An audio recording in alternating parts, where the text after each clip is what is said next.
Alrighty, World War II in the Americas, diplomacy, and Mexico. In 1941, Mexico is going to suspend relations with Germany and German-occupied nations. So Mexico is not a part of the conflict at this time, but they're going to be saying clearly which side they are rooting for.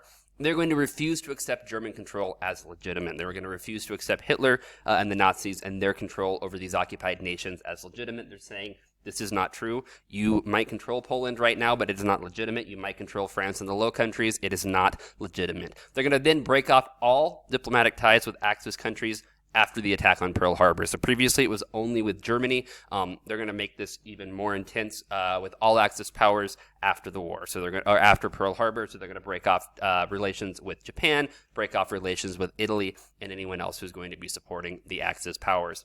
They're going to authorize forces from the American countries to pass through Mexico territory if needed. The case of the United States that we've talked about is already going to be going into Mexico at this time.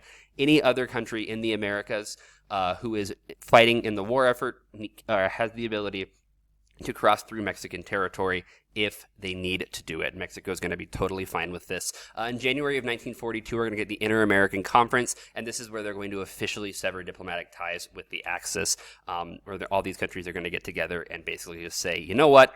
We're done. Okay.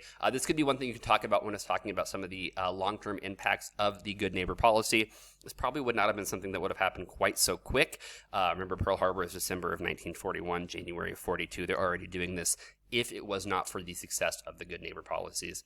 Strained United States-Mexican relations are going to improve during the war. Remember, previously, the United States and Mexico were not exactly on good terms. If you look back about 100 years before this, the United States and Mexico fought a war against each other. The United States annexed a large chunk of Mexican land. They really kind of have some tense relationship going on.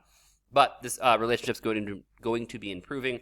We're going to see this officially, though, when we see FDR visiting Monterrey, Mexico in November of 1943.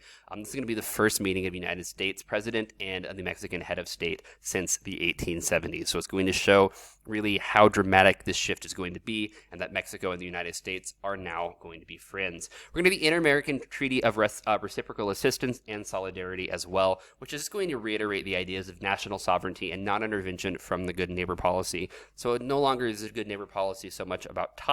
This is where it's actually going to be happening. The United States is not going to get involved in what's happening in Mexico. Mexico is not going to get involved in what's happening in the United States. You are a sovereign nation. We are going to respect it. We're not going to intervene. That is all for now. Questions, comments, put it below. Otherwise, I'll see you later. Good luck.